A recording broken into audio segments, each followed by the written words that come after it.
தயவுங்க ஐயா. சிற்றடியின் மணிகண்டன் பேசுறேன். நல்லா இருக்கீங்களா ஐயா?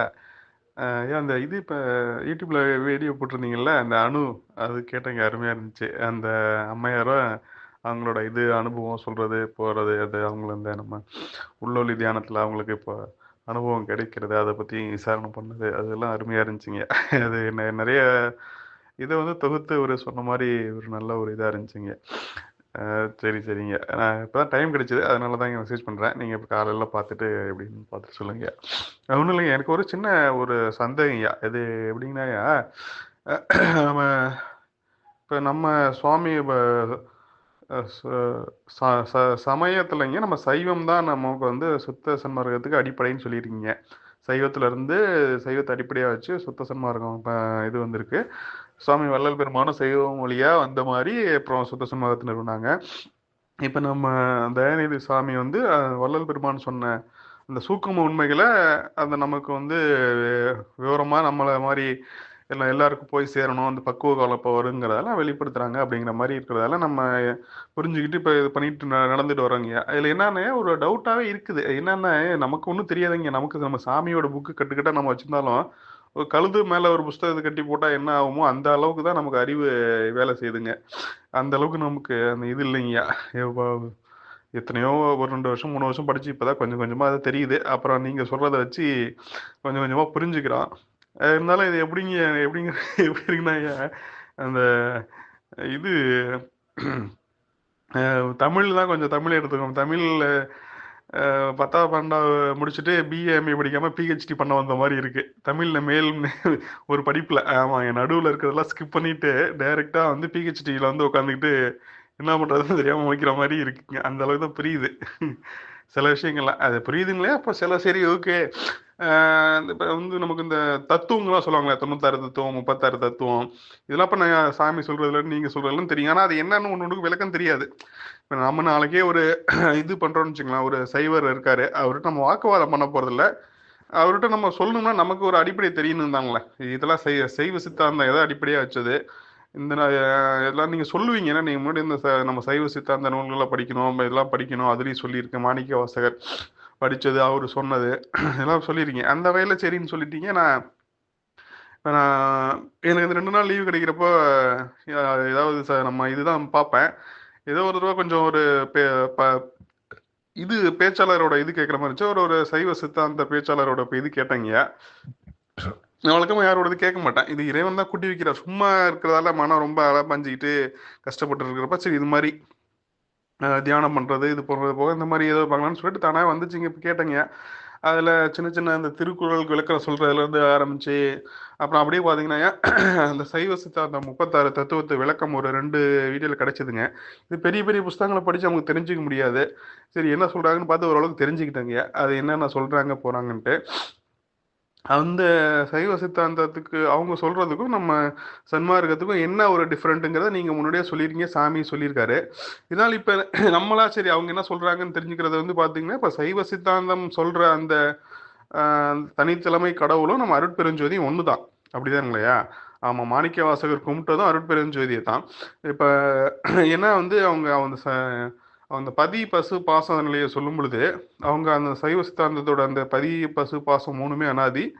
பதி அந்த அந்த அவங்க சொல்லுவீங்களா இந்த பசு வந்து அறிவுள்ள பொருள், இயற்கையாகவே அது ஆணவத்தால் கட்டப்பட்டிருக்கு. பாசத்துக்கு வந்து அறிவு இல்லை அப்படிங்கிறதெல்லாம் வந்து சொல்லியிருந்தாங்க. அப்போ இது வந்து நம்ம அப்போ சாமி வந்து பதி வந்து இறங்கி இது காப்பாத்துறது அதோட எப்படி ஒரு கட்டமைப்பு மாதிரி சொல்றாங்க, உள்ள இறங்குறாரு அப்படின்னு சொல்லிட்டு. இறைவன் வந்து தன்னோட நிலையில இருந்து சுத்த சிவ நிலையில இருந்து இறங்கி வர நிலைகள்ல பிரிச்சு சொல்றாங்க. அதுல தான் வந்து சிவம் சக்தியத நாதம் விந்து அப்புறம் அப்படியே வராங்கய்யா. அதுல தான் சதா சிவம் மகேஷ், அது கீழே அப்புறம் அந்த இது பிரம்மா விஷ்ணு இந்த இதெல்லாம் சொல்லிட்டு அப்புறம் ஆன்மா இதெல்லாம் சொல்றாங்க. அதெல்லாம் இப்போ கடைசியா பார்த்துட்டு இப்போ அவங்க என்ன சொல்றாங்கன்னா இந்த மாதிரி இருக்குது. அப்போ சைவத்துல வந்து அவங்க தனிப்பேர் அவங்க ஒரு சைவ அவர் சொன்னது என்னன்னா, இந்த சைவ சித்தாந்திகள் வந்து 36 தத்துவத்தை கடந்து போயிருக்காங்க. அந்த தத்துவத்துல இருந்து அவங்க கண்ட உண்மைதான் இது. இதுதான் முழுசான உண்மைன்னு சொல்ல முடியாதுங்கிறது அவர் வாயிலே சொன்னாரு. அது வந்து ஒரு பெரிய எனக்கு ஒரு இதா இருந்துச்சு. நான் சாமிகிட்ட நான் அந்த இது வீடியோ கேட்கும் போதே நான் சாமிகிட்ட வேண்டிகிட்டு தான் கேட்டேன். நான் இது தெரிஞ்சுக்க தான் போறேன். இதனால எனக்கு தேவையில்லாத மனக்குழப்பமோ இல்லை வேற ஏதாவது மாற்று சிந்தனையோ வரக்கூடாதுன்ட்டு கேட்டுட்டு இருந்தேன். அப்ப அப்படிலாம் சொன்னாங்க. அப்பதான் எனக்கே தெரிஞ்சது ஓரளவுக்கு. ஓகே. இப்ப நான் முன்னாடி நினைச்சிட்டு சிவன்லாம் வேற கடவுளு, இவரெல்லாம் வேற கடவுளு அப்படிங்கிற மாரி நினைச்சிட்டு இருந்தேங்க. அந்த அளவுக்கு தான் நமக்கு அறிவே பாருங்க. அ ஒரு தடவ எனக்கு இந்த இதுக்கு வேலை சம்மந்தமா ந சாரி வடலூருக்கு நடுவுல போயிருந்தப்போ ஐயாவுக்கு தெரியலைங்க. இப்ப மேட்டுக்குப்பத்துல உட்காந்துருக்கப்போ ஒரு இளைஞர் ஒரு மருத்துவமா இது சொல்லுவாரு போல. அவரு பக்கத்துல இன்னொருத்தவங்கள்ட்ட சன்மார்க்கத்துக்கு சார்ந்தவங்கள்ட்ட சொல்லிட்டு இருந்தாரு. அ சைவத்துல சொல்ற சிவமும் நம்ம அருட்பெருஞ்சோதின்னு சுவாமி சொல்றதும் ரெண்டுமே ஒண்ணுதாங்க அப்படின்னாரு. அப்ப எனக்கே தெரியல என்ன இவர் தெரியாம ஏதோ சொல்லிட்டு இருக்காரு அப்படின்னு நான் நினைச்சிருந்தேன். இருந்தாலும் நம்ம தூரத்துல இருந்து கேட்டுட்டு இருந்தேன். அப்ப ஒன்றும் இது பண்ணல. அப்படிங்களா அப்படின்னு அவங்க கேட்டுட்டு இருந்தாங்க. ஏன்னா சன்மார்க்கம் வந்து ஒரு மதமா சமயமாக மாறி போச்சுன்னு வச்சுங்களேன். அங்கு நீ வடலூர் பக்கம் போனா நிறைய பார்க்கலாம். வெள்ளை வேட்டி வெள்ளை சட்டை தலையில இது ஒரு சமயம் மாதிரி இது பண்ணிட்டாங்க. சமயம் மாதிரின்னா அது ஒரு அது உங்களுக்கு புரியுது இல்லைங்க. குறை ஒன்றும் சொல்லல. அது ஒரு சமயமா அடையாளப்படுத்தப்படுது. சன்மார்க்கங்கிறது ஒரு சமயம் அப்படிங்கிற மாதிரி. இந்து மதத்துல சின்ன பிரிவு கௌமாரகங்கிற மாதிரி சன்மார்க்கங்கிறது ஒரு பிரிவு அப்படிங்கிற மாதிரி அது அந்த மாதிரி அந்த அடையாளத்துல இருக்கிறவங்க ஒரு முனிவருக்கு அவருக்கே வந்து சிவம் நம்ம சைவ சித்தாந்தத்துல சொல்ற அந்த பதியும் நம்ம அருட்பெருஞ்சோதியும் ஒண்ணு அப்படிங்கிறது அவங்களுக்கே தெரியல. அப்படிங்களா அப்படிங்கிறாங்க. அவங்க வந்து வெள்ளை வேட்டி சட்டை கட்டிட்டு தலையில இது கட்டிட்டு இதுக்கு போறாங்க வராங்க. ஆனா அவங்களுக்கு வந்து தெரியல. சாமிகிட்ட வந்து நம்மளும் இங்க வந்து இருந்தேன். அப்ப எனக்கும் கூட அந்த அளவுக்கு இது தெரியல. அதுல வந்து ஆனா சில சன்மார்க்கத்துல இருக்கிறவங்க வந்து சைவ சித்தாந்தத்தை அடிப்படையை வச்சுதான் விளக்குறாங்க. இந்தந்த நிலைகள் நான் யூடியூப்ல கூட பார்த்துருந்தேங்க. நான் ஒரு அப்ப அப்ப நம்ம குரூப்புக்கு வந்த புதுசுல ஒரு வீடியோ பார்த்தேன். யூடியூப்ல ஒருத்தர் இருப்பாரு. ஒரு இளைஞர் மாதிரி தான் இருப்பாரு. இளைஞர் தான் அவர் வடலூர் சம்பந்தமா ஒரு விளக்கம் கொடுத்துட்டு இருப்பாரு. சன்மார்க்க இதுக்கெல்லாம் அந்த பேர் நான் சொல்லல. அவர் கூட இப்ப சொல்லியிருந்தாரு என்னென்ன நிலைகள். அப்பெல்லாம் நமக்கு ஒன்றும் தெரியாதுல்ல. என்னென்ன நிலைகள் இருக்கு, என்ன சாமினா என்னது என்னன்னு சொல்லுது. அப்போ வந்து சாமி கிட்ட வந்த புதுசு இருந்தாலும் அப்போ சாமியோட எழுத்துக்களை புரிஞ்சுக்க முடியாத தன்மையில இந்த மாதிரி யூடியூப்ல வீடியோ பார்த்து பார்த்து கொஞ்சம் கொஞ்சமா தெரிஞ்சுட்டு வர்றது அப்போ.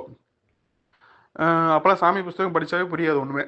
அந்த அளவுக்குல தான் நமக்கு இருந்துச்சுங்க. இப்பவும் ஒன்றும் புரியறது இல்லை. ஏதோ ஒன்று ரெண்டு தான் புரியும்.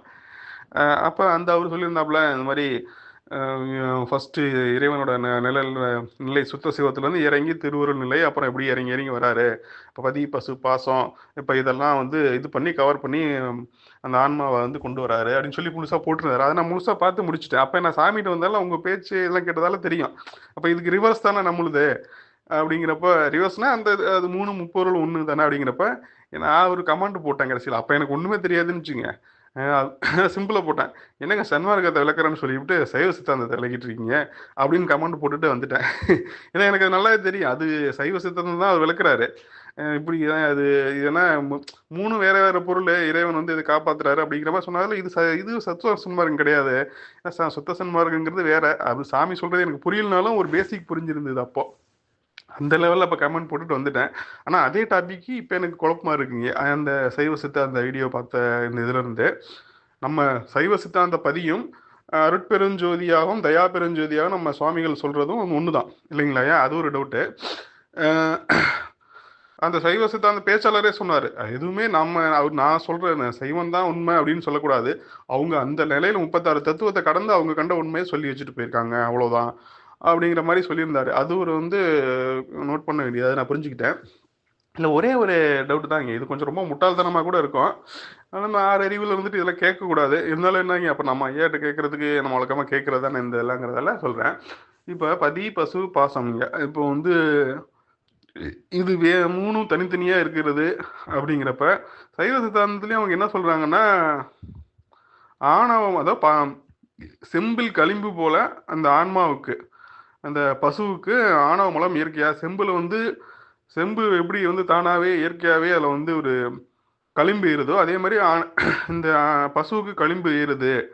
அதுதான் இந்த ஆணவ மூலம் அப்படிங்கிற அதுவும் அவங்க தான் சொல்றாங்க. இப்ப நம்ம வள்ளல் பெருமான் அதான் சொல்லியிருந்தாரு. செம்பில் களிம்பு போல ஆன்மாவிற்கு ஆணவ மூலம் அனாதி இயற்கை அப்படிங்கிற மாதிரி சொல்லியிருந்தாங்க.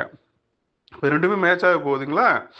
அது ஒன்று இது எனக்கு ஒன்று இருக்குதுங்க. அப்புறம் அவங்க சைவ சித்தாந்தத்தில் சொல்றாங்க இறைவன் வந்து வேறாகவும் உடனாகவும் அப்புறம் ஒன்றாகவும் இருப்பான்ங்கிறது அதையும் அதில் சொல்றாங்க. இந்த இப்போ அதுவும் ஒரு ஒரு கன்ஃபியூஷனாக இருந்துச்சு. இதுவுமே வந்து இப்போ நீங்கள் சொல்கிறதுக்கும் அவங்க சொல்கிறதுக்கு ஒத்து வருது. இதில் என்ன சொல்கிறாங்க அப்புறம் நம்ம ஏன் அவங்க வந்து அந்த இறைவன் வந்து குணங்களில் வந்து தனிப்பெரும் கருணைன்னு ஏன் அவங்களும் சொல்கிறாங்க என்ன சொல்கிறாங்கன்னா இந்த ஆன்மாக்களை வந்து காப்பாற்றணும் அப்படின்னு இறைவனுக்கு எந்த ஒரு கட்டாயமும் கிடையாது. ஆனா வந்து அவன் தன்னோட நிலையிலிருந்து இறங்கி வந்து இந்த 3 நிலைகளுக்கு இறங்கி வந்து அவன் இந்த அவனோட நிலையில இருந்து ஒரு 5-6 நிலைகள் இறங்கி வந்து இந்த ஆன்மாக்களுக்காக ஒரு திட்டம் வகுத்து இது பண்றான். அவனுக்கு விருப்பு வெறுப்பு இல்லை, அதனால நேரடியா அவன ஆன்மாக்களை வந்து இது பண்ண முடியாது. ஒரு பாதை போட்டு கொடுத்து அதுங்களை தயார் பண்ண வச்சு இயக்க வச்சு தானும் இயங்கி அதுங்களை இது பண்றான். அதுக்காக அவன் செய்யற இந்த 5 வழி நடனம் செஞ்சு இடைவிடாம பண்ணிக்கிட்டு இருக்கான் அப்படிங்கிற மாதிரி சொல்றாங்க. அது அதனாலதான் அவனை தனிப்பெரும் கருணை அப்படின்னு சொல்லி சொல்றாங்க இல்லையா.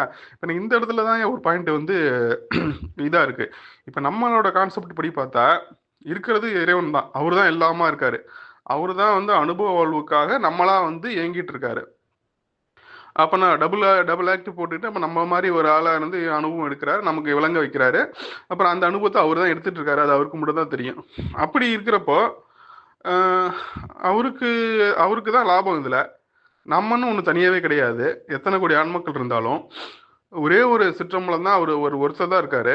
அப்படிங்கிறப்போ அவருக்கு தான் இதுல லாபம். அவர் அப்புறம் எப்படிங்க நம்ம அவரை தனிப்பெரும் கருணையாளர்னு சொல்ல முடியும்? அவரோட இந்த நாடகமே அவரு சொந்தமா அவரோட இருப்ப இன்ப இருப்பமா ஆகிறது தான் வராரு. அப்புறம் எதுக்கு நம்ம அவரை தனிப்பெரும் கருணையாளர்னு சொல்லணும்? அவர் தனக்கு தானே நன்மை பண்ணிக்கிறாரு அப்படிங்கிறது மாதிரியான ஒரு டவுட் வருது. இது ஒரு அபத்தமான டவுட்டா இருந்தா கூட இது ஒரு கேட்கலாமே அப்படிங்கிற அளவுக்குள்ள இருந்துச்சுங்க. இது ஏன்னா இப்ப இந்த தனக்கு சம்மந்தம் இல்லாத ஆன்மாவுக்கு இறங்கி வந்து அவர் எவ்வளவு வேலை செய்யறாருன்னா ஓகே, ஒரு தனிப்பெரும் கருணை இருக்குன்னு ஒத்துக்கலாம். தனக்கு தானே செஞ்சுக்கிறாருன்னா அதை எப்படி தனிப்பெரும் கருணைன்னு ஒத்துக்க முடியும் அப்படின்னு சொல்லிட்டு ஒரு இது இருக்குங்க. இதான் ஒரு பெரிய டவுட்டா இருந்துச்சு. இது எனக்கு முன்னாடியே இருந்துச்சு. ஏதோ இப்போ கொஞ்சம் திருப்பி அந்த மாதிரி இருந்துச்சு. தவறா இருந்தா வந்துச்சுங்கய்யா. அப்புறம் இதெல்லாம் வெளியே எங்கி கேட்டு இது பண்றதுக்கு இது இல்லைங்க. கொஞ்சம் நாள் அப்படியே மனசுக்குள்ள இருந்துச்சு. சரி ஐயாட்டி கேட்போம் அப்படின்னு சொல்லிட்டு போக போக நம்ம பக்குவம் வர வர இறைவன் உணர்த்துவார், சுவாமிகள் உணர்த்துவார் அப்படின்ட்டு. இது ஒண்ணுதாங்க, இது ஒண்ணு இருந்துச்சு. வேற அதான் இப்ப நீங்க முன்னாடியே இந்த சைவத்துல நிறைய கொஸ்டின்லாம் கேட்டிருந்தீங்க. எதுக்கு அவங்க சாமி வந்து இந்த ஆன்மாக்களை எழுப்பணும், அதுக்கு பண்ணணும், அது பாட்டுக்கும் இருந்துட்டு போகுது யாருக்கும். அது எல்லாமே லாஜிக் எல்லாமே கரெக்டா இருக்கு. அந்த லாஜிக் பிரகாரம் பார்த்தா எனக்கு 99% அப்படி அதுல இருந்து ஒரு இது இருக்குதுங்க. அந்த 1% மட்டும்தான் இதுங்க. தனக்கு சம்பந்தமில்லாத ஒரு பொருளுக்காக இறங்கி வந்து செய்யறது தான் இறைவன் தியாகேஸ்வரனும் இல்லை நம்ம இந்த தனிப்பெருங்கருணையுடையவனும் சொல்லிக்கலாம். தனக்கு தானே வந்து செஞ்சுக்கிறதுக்கு எப்படி சொல்ல முடியுமா அப்படிங்கிறது ஒரு இது வந்து மனித அறிவுல இருந்து கேட்குற கேள்விதாங்கய்யா. இருந்தாலும் இதுக்கு ஏதாச்சும் ஒரு இந்த நமக்கு புரியுற மாதிரியான ஒரு இது விளக்கம் இருந்தா கொடுங்கய்யா. இதாங்க மெயின். இதான் இப்போ எந்த இடத்துல இந்த சைவ சித்தாந்தமும் சுத்த சன்மார்க்கமும் மாறுது அப்படிங்கிறதான் ஒரு டவுட்டா இருந்துச்சு. ஃபர்ஸ்ட் வள்ளல் பெருமாண்ட பண்ணோடனே அது ஓகே, சைவ சித்தாந்தத்துக்கு மேல ஒரு கடவுள் இருக்காரு அப்படிங்கிற மாதிரி தெரிஞ்சுது. அதான் மரணமில்லா பெருவாழ்வு. முன்னாடி வந்து ஜோதியில ஐக்கியமாயிட்டாங்க, இப்ப வந்து தனியா நின்று வாழணும் அப்படிங்கிற ஒரு முடிவு. இப்ப சுவாமி சொல்றதை வச்சு பார்த்தா வள்ளல் பெருமான் பாடல்கள்ல இருந்து அவரோட நிலைமையிலும் சாமி சொல்றது வந்து இருக்கிறது ஒண்ணுதான், அதுதான் எல்லாவுமே இருக்கு. திருமந்திர பாடல்ல இருந்தும் இது எல்லாமே சொல்றாங்க. எல்லா பாடல்லையும் சாமி அந்த மேற்கோள் காட்டுறாங்க. இப்ப அந்த இதுக்கும் இந்த இதுக்கும் இப்ப இந்த ஒரு விஷயம் தான் இப்ப இதா இருக்கு. ஆன்மா அப்புறம் ஏன் அப்ப நீங்க சொன்னீங்கல்ல, இப்ப நம்ம இந்த ஒரு செல்லுல பல லட்சம் கோடி ஒரு ஆன்மாவும் தனியா வந்துதான் ஆகணும், ஒரு பிறப்பு எடுத்தாகணும் இந்த பூமியில இருக்கிறது அப்படிங்கிறப்போ இதுல வந்து என்னங்க ஒரு குழப்பம் என்னன்னா, அந்த இறைவன் ஒருவன் தான் இருக்காரு, ஆன்மாவும் ஒண்ணுதான். அப்படின்னா ஆன்மாவும் ஒண்ணுதான், சிற்றம்பலம் அந்த உணர்வும் ஒண்ணுதான். அந்த உணர்வை அவர் வெளிப்படுத்தும் பொழுதுதான் வேற வேறையா தோற்றமளிக்குது. அதுக்கு எதுக்கு இப்போ எல்லா அணுக்களும் அந்த மனித ஏன் இப்படி அந்த பிறவி எடுத்துதான் அவனு என்ன நிச்சயம் இருக்கு? அது ஏன், அதுக்கு என்ன அனுபவம்? தனித்தனி ஆன்மாவா இருந்தாதான் வந்து ஒண்ணுமே பயன்பாட்டுக்கு வந்தாகணும் அப்படின்னு நம்ம ஒத்துக்கலாம். அப்ப இருக்கிறது ஒருத்தர் தான், அவரு வந்து தன்னை வந்து தொடர்ந்து அனுபவத்துக்காக வெளிப்படுத்திக்கிட்டே இருக்காரு. ஆனா அது வந்து இந்த ஒரு கல்லை நசுக்கணும்னா அதுல வந்து எண்ணிலடங்கா ஆன்மாக்கள் இருக்கும், அணுக்கள் இருக்கும், அணுக்களுக்குள்ள ஆன்மாக்கள் இருக்கும்லாம் நம்ம சொல்றோம். அந்த ஆன்மாக்களுக்கு எல்லாமே வந்து இந்த அனுபவம் வரணும், அதுவும் இப்படி வரணும்னு அவசியம் இல்லை இல்லைங்க. அது ஏன்னா தனி ஆன்மா இருந்தால் தான் நம்ம அது கணக்கில் எடுத்துக்கணும். இருக்கிறதே ஒரே ஒரு உணர்வு தான், அந்த உணர்வு கண்டினியூஸா தன்னை வெளிப்படுத்திட்டு இருக்கு. அப்ப வந்து இதுக்கு ஒரு கணக்கு வைக்க முடியாதுல்ல, இது இந்த ஆன்மா இருக்கிற ஒரு அணுவுமே இதுக்கு வந்தாகணும் போயாகணும் அப்படின்ட்டு. அந்த ஒரு இது எனக்கு ஒரு கான்செப்ட் ஒரு இதா இருந்துச்சுங்க. அதாங்க இதாவீங்க இதுக்கு கொஞ்சம் ஐயா நேரங்கிறப்ப கொஞ்சம் இது சொல்லுங்க. உள்ள இது ஒரு நல்ல ஒரு டாபிக்கா இருக்கும்னா ஒரு சத்து சேரமா நம்ம இதில் போடுங்க. இல்லை ரொம்ப முட்டாள்தனம் இது இருந்துச்சுன்னா மன்னிச்சுக்கோங்க. அது அப்படியே எனக்கு மட்டும் கொஞ்சம் ரிப்ளை அனுப்பிவிடுங்க. நான் தயவுங்க. நன்றி. தயவு பதிவு 1. அற்பெருஞ்சோதி அற்பெருஞ்சோதி தனிப்பெரும் கருணை அற்பெரும் ஜோதி அன்பு வடிவம் மணிகண்டன் வேலுச்சாமி ஐயா அவர்களுக்கு அன்பான வணக்கத்தை பணிவோடு தெரிவித்துக் கொள்கின்றேன். நிறைய கேள்வி கேட்டிருக்கீங்க, நிறைய சந்தேகம். உங்களுக்கு கொஞ்சம் சந்தேகம், ஆனால் என் பேர் டவுட்டு தனபால் தான். அதனால நம்ம சிற்றறிவுக்கு என்ன தெரியும், என்ன தெரியும்னா ஒன்றுமே தெரியாது. நம்ம வள்ளலாருடைய திருவருட்பாவை ஏதோ ஒரு 1/4% அரைகால் பர்சன்ட் படிச்சுட்டு அதுக்கு பொருளை திண்டுக்கல் சுவாமி சர்வானந்தா அவர்கள் கொடுத்துருக்க விளக்கத்தை படிச்சுட்டு நம்ம நிறைய புரிஞ்சுக்கிற மாதிரி நம்ம தெரிஞ்சுட்டு இது பண்ணிகிட்ருக்கோம். இந்த கேள்விக்கெல்லாம் பதில் உள்ள இருந்து இறைவன் கொடுத்தாதான் திருப்தி ஆக முடியும். மற்றபடி புறத்திலிருந்து நாம் கேட்குறதோ படிக்கிறதோ கூட அது அந்த நேரத்துக்கு ஒருவேளை ஒரு கால் இருக்கலாமே ஒழிய அது அப்படியே தான் இருக்கும் அந்த டவுட்டு. சரி, இப்போ நீங்கள் கேட்ட டவுட்டுக்கெல்லாம் இப்போ பதில் தரத்துக்கு அடியனுக்கு தகுதி இல்லை, அணுவளவு கூட தகுதி இல்லை. நம்ம இப்படி சொல்றதுன்னா நம்ம அற்பாலிருந்து ஒரு உதாரணத்தை எடுக்க போகிறோம். சரவண சாமி இப்படி சொல்லியிருக்காரு அப்படின்னு நம்ம சொல்ல போகிறோம். இப்போ எனக்கு அடியனை பொறுத்தவரையில் எனக்கு அகக்கண் மூடி இருக்கு, அகக்கண் இன்னும் திறக்கலாம். அப்படின்னா ஒன்றும் தெரியாது. சாமி சொல்றாரு உங்களுக்கெல்லாம் அகக்கண் மூடி இருக்கு அப்படின்ட்டு. அதை வச்சுதான் அது கூட அதை வச்சுதான் நமக்கு தெரியும் அகக்கண்ணு ஒன்று இருக்கு, அது மூடி இருக்குன்னு சாமி சொல்லி தான் தெரியும். ஆக நமக்கு தெரிஞ்சதெல்லாம் உண்பதற்கும் உடுப்பதற்கும் புணர்ச்சி செய்வதற்கும் வீண் கதை பேசுவதற்கும் இப்படிதான் பொழுது போயிட்டு இருக்கு. சரி, இது அப்படி நம்முடைய இந்த நிலை இப்படிதான். இது ஒரு அடியனை பொறுத்தவரை கீழ்நிலையில தேக உணர்வுல இருந்து ஏதோ வண்டி ஓடிக்கிட்டு இருக்கு. அதுதான் இப்ப நீங்க கேட்ட கேள்விக்கு சுவாமிகள் இதுல எல்லாத்துக்குமே விளக்கம் இருக்கு. ஆனா நம்ம அதை போய் தேடணும், தேடி கண்டுபிடிச்சு தொகுத்து நம்ம கொடுக்கணும். வேண்டாம், ஏன்னா இந்த சந்தேகம் வந்துகிட்டே தான் இருக்கும். இது அப்படியே விடுங்க. நம்ம ஒரு விசாரணை நமக்கு இடையில பண்ணிப்போம். இந்த கூச்சல் குழப்பம், இவ்வளவு நூல்கள், இவ்வளவு கருத்துக்கள் நம்ம அறிவில் போட்டு வச்சா நம்ம எந்த காலத்துக்கு தெளிவடைகிறது? சரி, ஏன் நாம தெளிவடையணும்? நேற்று நான் இல்லை, இன்னைக்கு நான் திடீர்னு வந்திருக்கேன், நாளைக்கு நான் இருக்க போதில்ல. இதுதானே திருவள்ளுவர் சொல்றாரு, நெருநல் உளனொருவன் என்றில்லை என்னும் பெருமை உடைத்து இவ்வுலகு. நேர்த்திருந்தவன் இன்னைக்கு இல்லை அப்படின்ற பெருமை உடைத்து உலகுன்னு வஞ்ச புகழ்ச்சியா சொல்றார். இதுல வஞ்ச புகழ்ச்சி இருக்கு, அது ஒரு பெருமையா? நேற்று இருந்தவன் நேற்று தான்பா பார்த்து பேசிட்டு வந்தேன், 45 வயசு தான்பா, மறுநாள் காலைல வீட்டுக்கு தகவல் வருதுப்பா ஹார்ட் அட்டாக்ல போயிட்டான்ட்டு. இது பெருமையா? இது சிறுமை.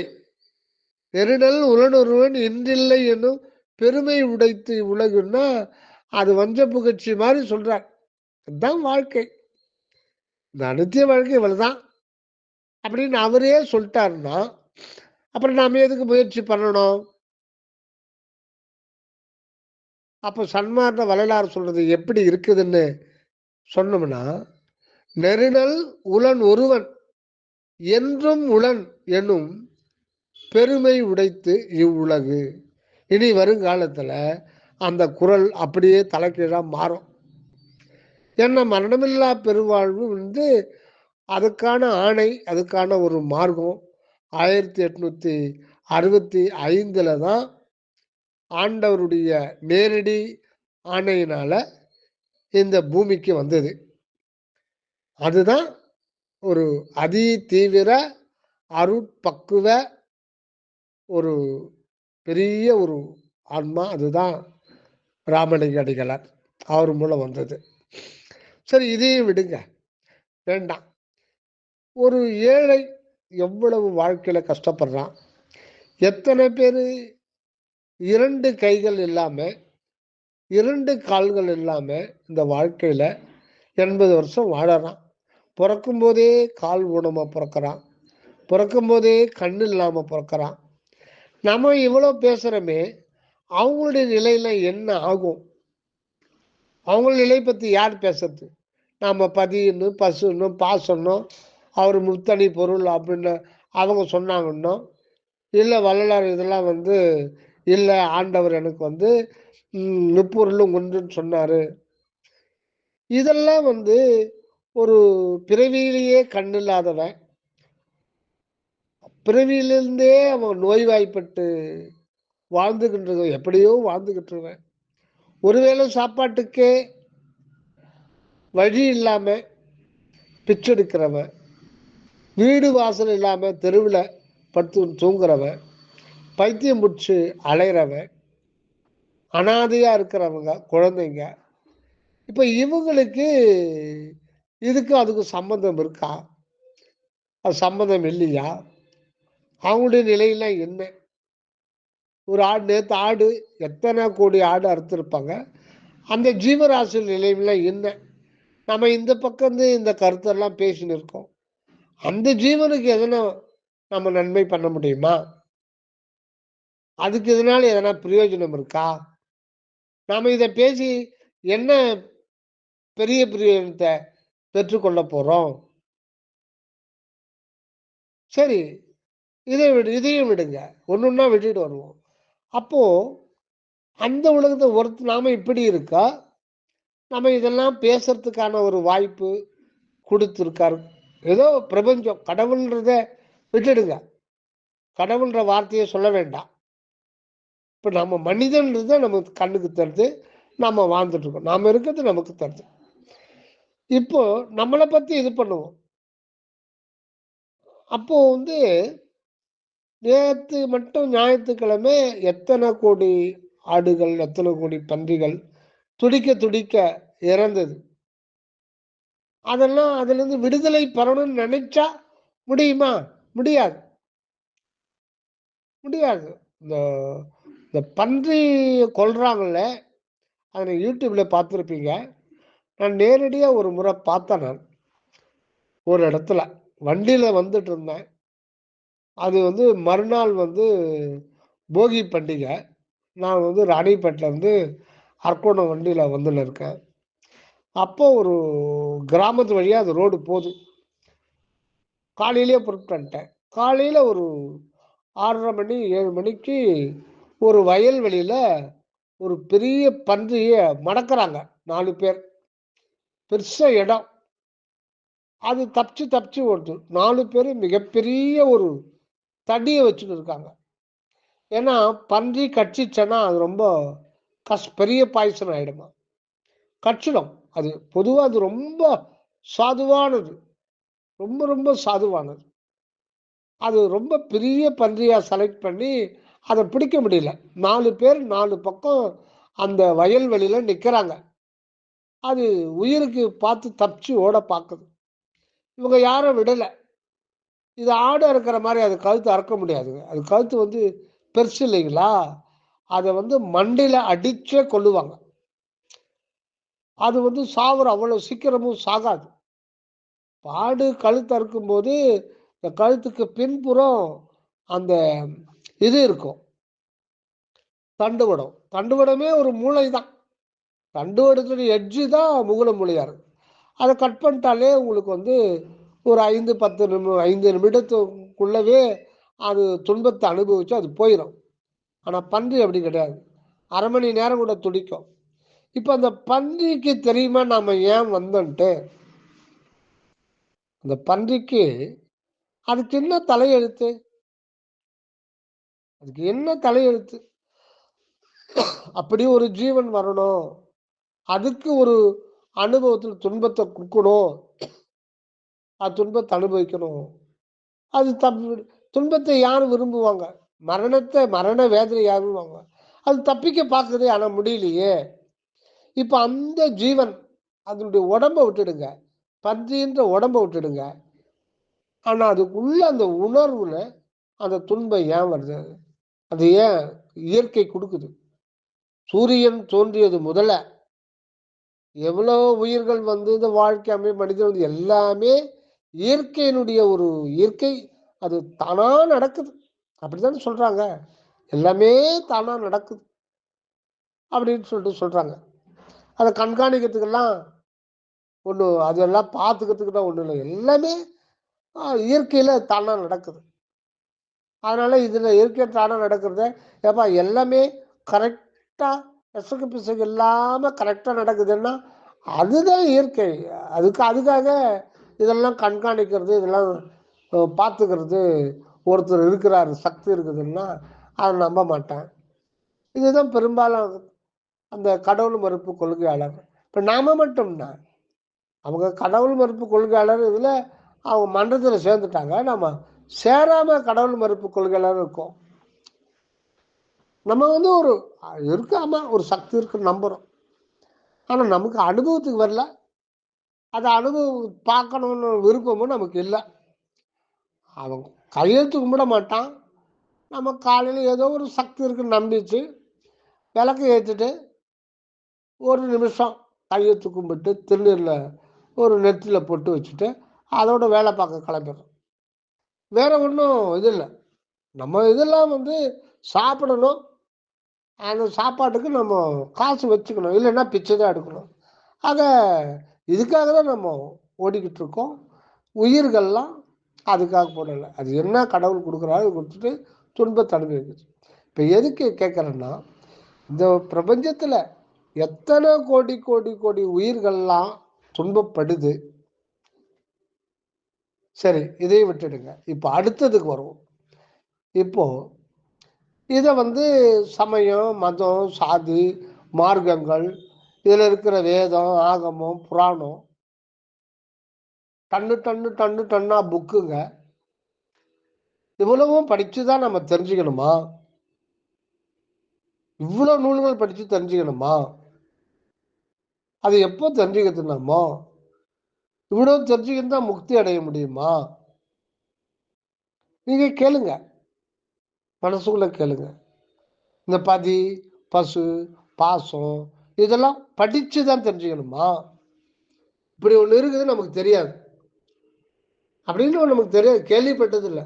படிச்சுதான் ஓஹோ பதின்னு ஒண்ணு இருக்கு, பசுன்னு இருக்கு, பாசம்னு இருக்கு. பதிக்கு என்ன அர்த்தம் அத்தையும் படிச்சிருக்கோம்.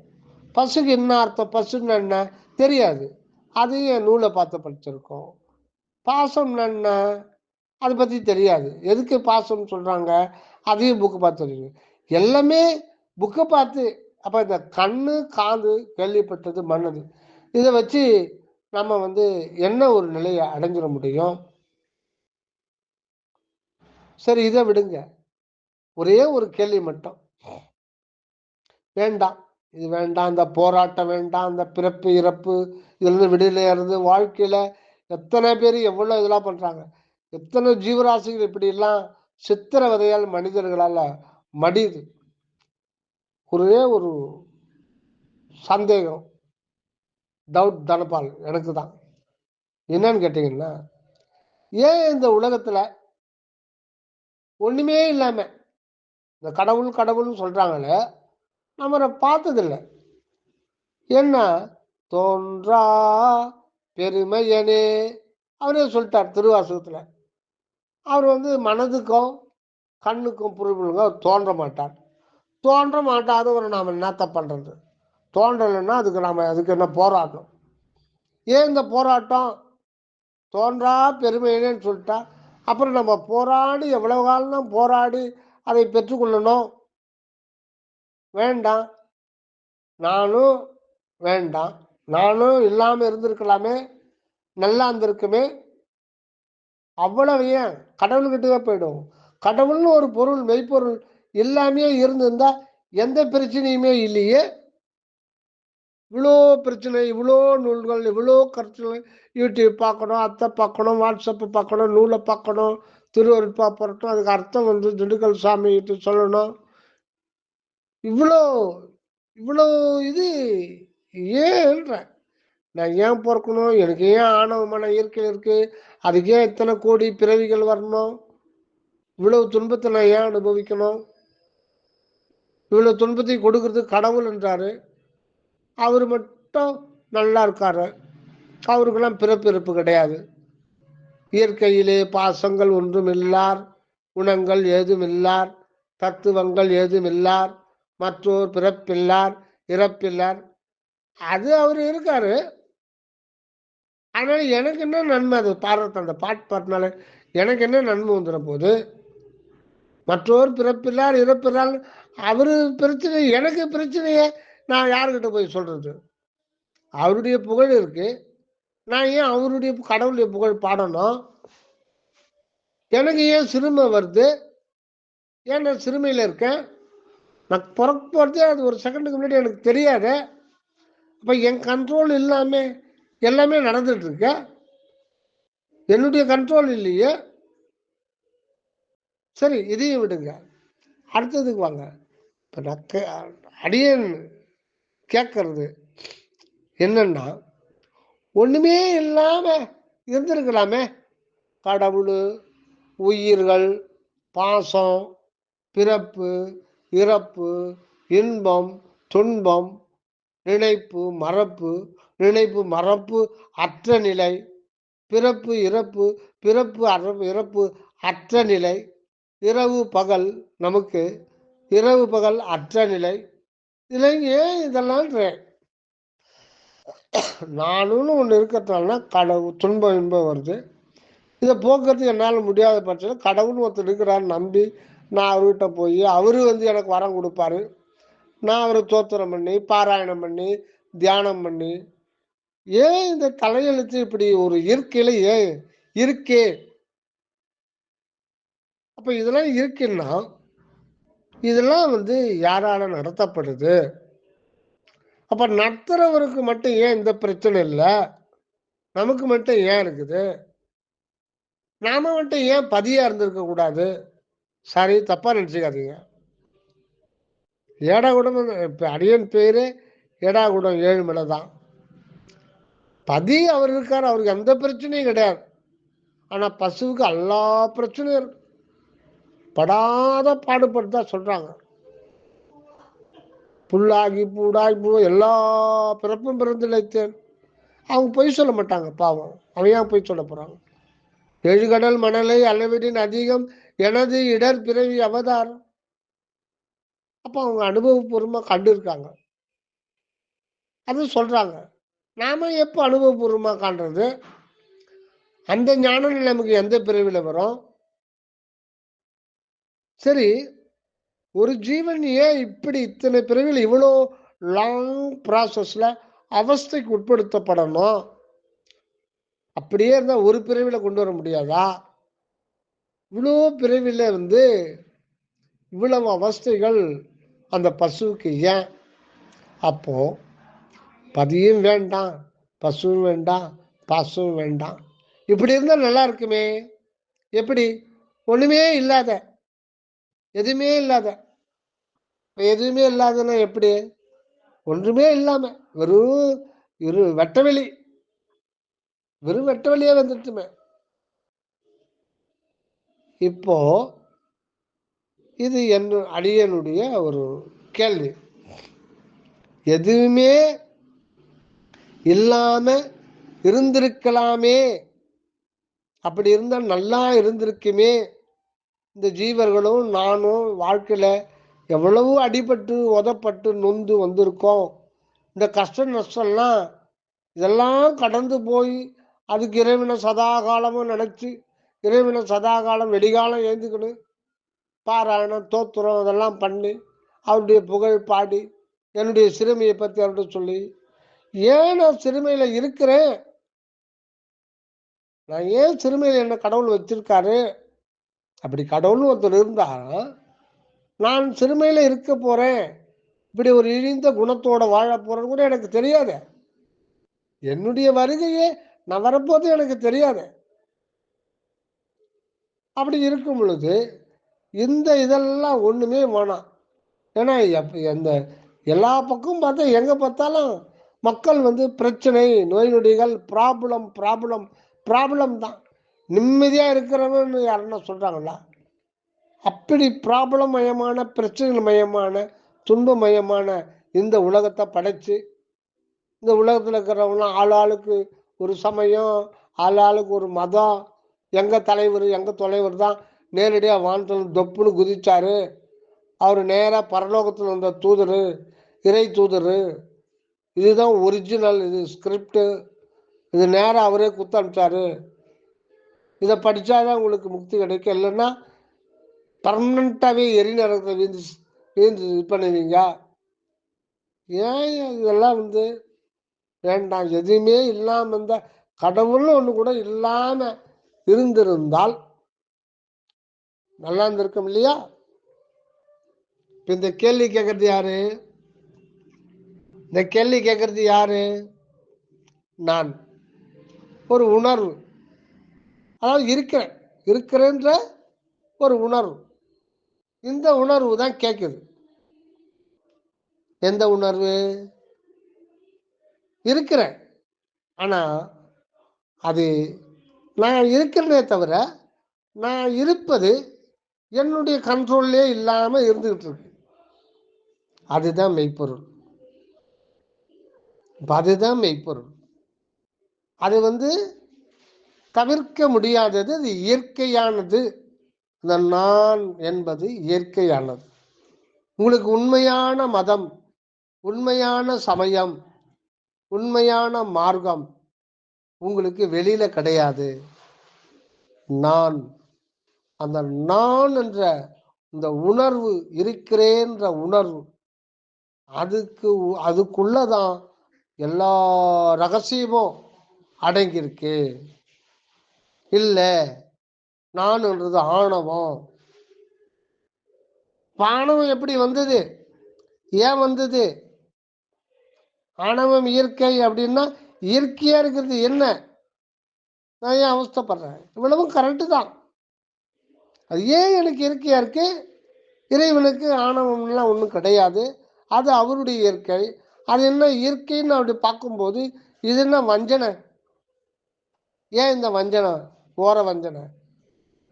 எனக்கு மேலே இருக்கிற தலைவனுக்கு மட்டும் ஆணவ மனம் கிடையாது, ஒரு பிறப்பு இறப்பு கிடையாது, அவர் சச்சிதானந்த வண்ணர். நான் மட்டும் இயற்கையில் இப்படி இருக்கிறேன்னு, இது என்ன தலையெழுத்து? ஏன் இப்படி இருக்கணும்? ஏன் இப்படி இயற்கை அமைஞ்சிருக்கு? அதையே நம்ம கேட்க மாட்டோன்றோம். நீங்க எதுக்கத்தாலும் நமக்குள்ள வாங்க. அது பதியோ பசுவோ பாசமோ அது முப்பொருளும் தனித்தனி முப்பொருளும் உண்டு, அது நமக்கு வேண்டாம். எது வேண்டுமென்னாலும் உணர்வுக்கு உள்ள வந்தாதான் நமக்கு விடை கிடைக்கும்.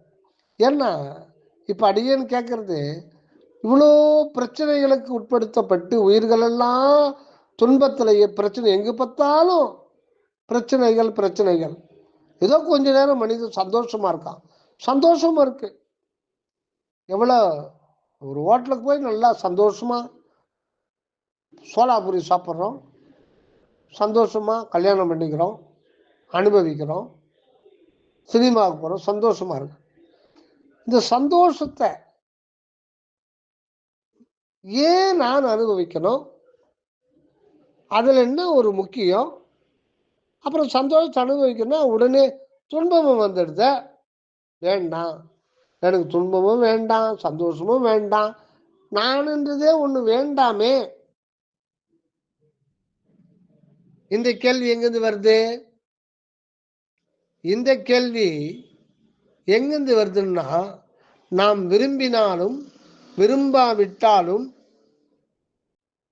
நாம் விரும்பினாலும் விரும்பாவிட்டாலும் இருத்தல் என்பது இயற்கை. அது ஒரு உணர்வு. அது நம்முடைய வசம் கிடையாது. அந்த இருத்தல் என்பதுதான் இயற்கை. அந்த இருத்தல் இப்ப அடுத்தது வாங்க. கடவுள் இன்னும் கற்பனை பண்ண வேண்டாம், நான் ஒன்று கற்பனை பண்ண வேண்டாம், பாசம்னு கற்பனை பண்ண வேண்டாம். உணர்வுன்னு ஒன்று இருக்குல்ல, அந்த உணர்வு நீங்க இருக்கிறதுக்கு சாட்சியா இருக்கு. அதுதான் இருக்குது, அதுக்கு அதுவே சாட்சி. இதுக்குள்ள வாங்க. இதுதான் உண்மையான சமயம், இதுதான் உண்மையான மதம், இதுதான் உண்மையான யோகம், எல்லாமே இருக்கு. இப்போ இந்த உலகத்துல நீங்க அந்த அறையில உட்கார்ந்து இருக்கீங்க. உங்களுக்கு நீங்க இருக்கிறீங்க, அதுதான் உண்மை. நீங்க மட்டும்தான் இருக்கிறீங்க, அதுதான் உண்மை. இல்ல, நான் என் குடும்பத்தில் என் மனைவி, பிள்ளைங்க 2 பேரு, அப்பா அம்மா 5 பேர் இருக்கிறோம். இல்லை, அது கண்ணு உங்களுக்கு கற்பித்தது, காது உங்களுக்கு கற்பித்தது. அவங்களுடைய இருப்பும் அவங்களுடைய அனுபவம் அவங்களுக்கு தான் அனுபவம் ஆகும். பிறருடைய செல்ஃபை தீண்ட முடியாது, அறிய முடியாது. ஒவ்வொருத்தருடைய செல்ஃபும் தனித்தனியா இருக்கும். அப்படி அனந்தம் கோடி கோடி கோடி அந்த உணர்வு புள்ளிகள் இந்த பிரபஞ்சம் முழுதும் நிறைந்து இருக்கிறது. ரைட். ஆனா இதுக்கு அடுத்த ஒரு அதிர்ச்சியான செய்திக்கு போறோம். இந்த பிரபஞ்சம் முழுதும் எத்தனை கோடி கோடி கோடி ஜீவராசிகள், அதனுடைய வாழ்க்கை, அதுக்கு தனித்தனி உடல், தனித்தனி அனுபவம். மனித இனத்தினா கூட 800 கோடி மக்கள். இப்ப நம்ம குடும்பத்தில் உங்களுக்கு 5 பேர் 7 6 பேர் இருக்காங்க. ஆனா இது உங்களுடைய கருத்தளவிலே பதிய வைக்கப்பட்டதே ஒழிய இது உண்மை கிடையாது.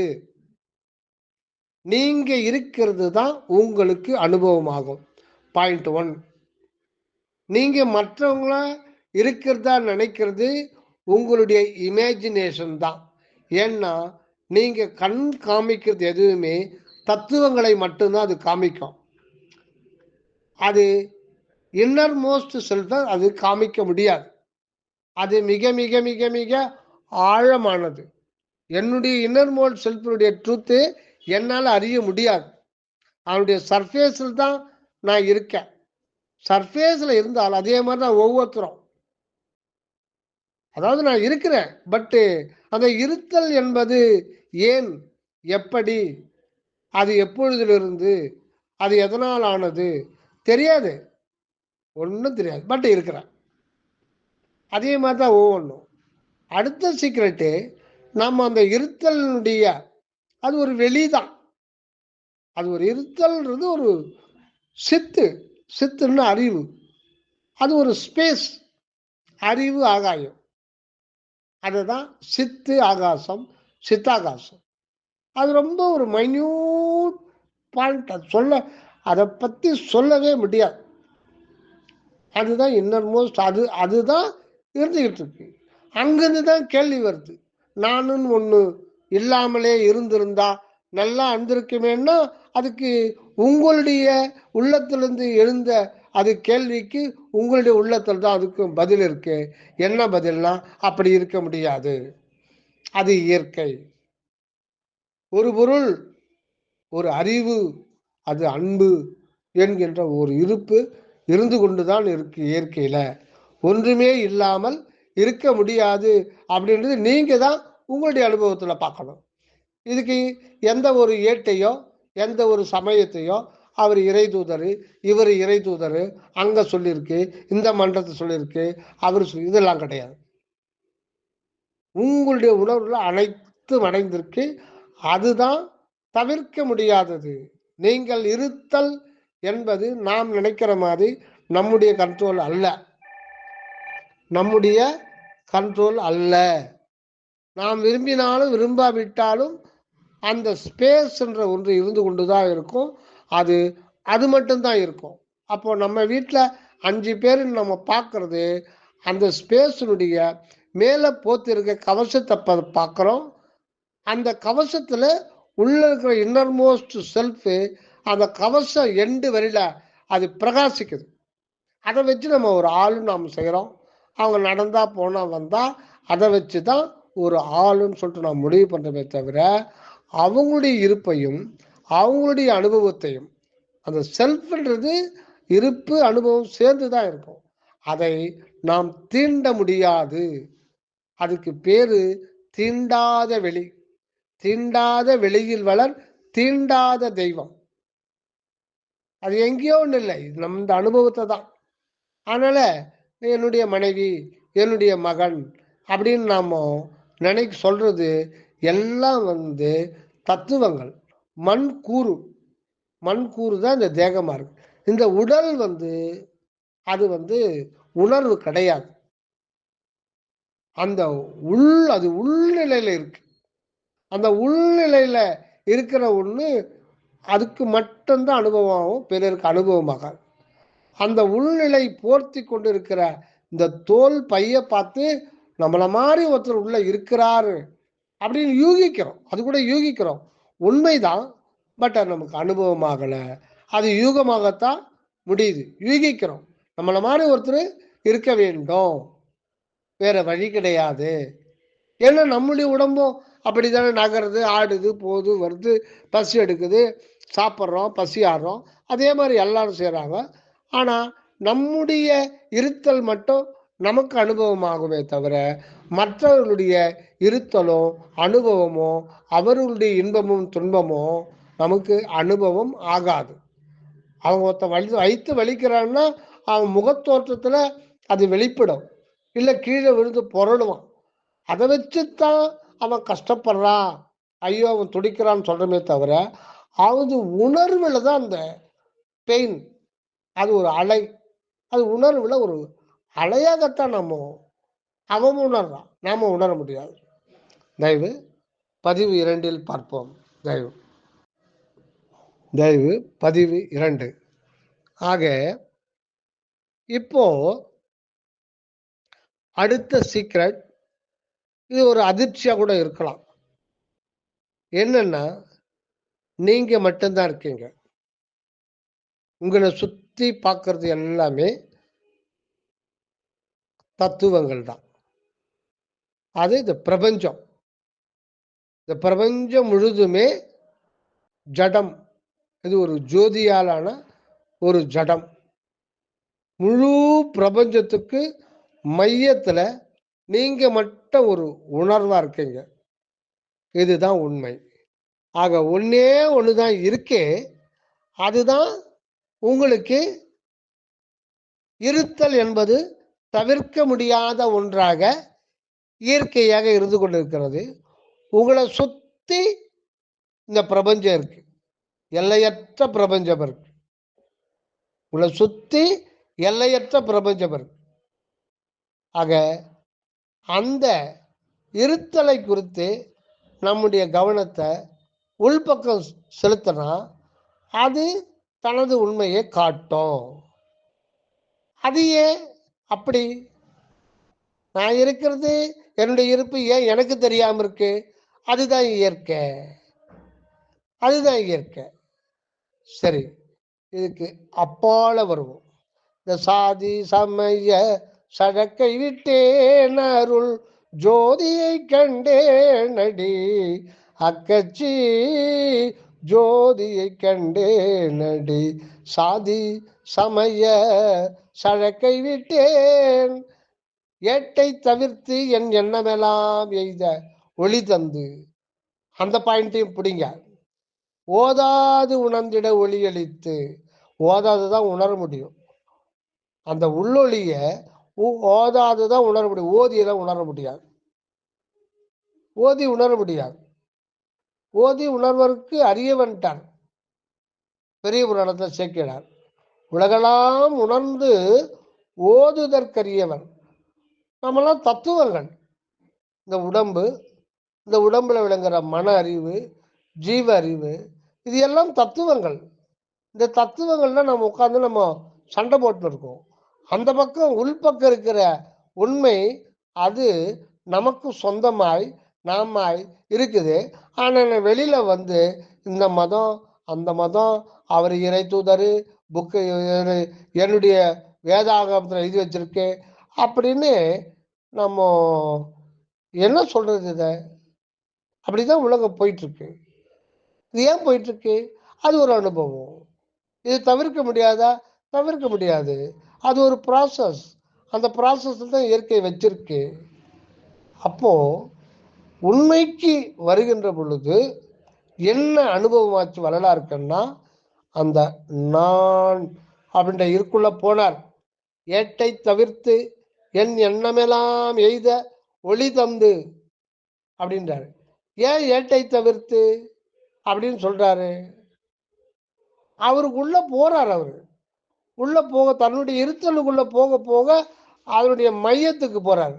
அந்த மையத்துக்கு போனா அது வந்து அன்பு தத்துவமா இருக்கு. ஒரு அன்பு தத்துவம் உள்ள இருக்கு. அதுதான் இயற்கை. அதுவே அதுக்கு தவிர்க்க முடியாது. அது ஒரு ஆளு கிடையாது, அது ஒரு நபர் கிடையாது, அது ஒரு இயற்கை, அது ஒரு வெளி. அப்படி இருப்பது இயற்கை. அதுதான் ஆச்சரியம். அது எல்லாமே இருந்திருந்தா நல்லாதான் இருக்கும்.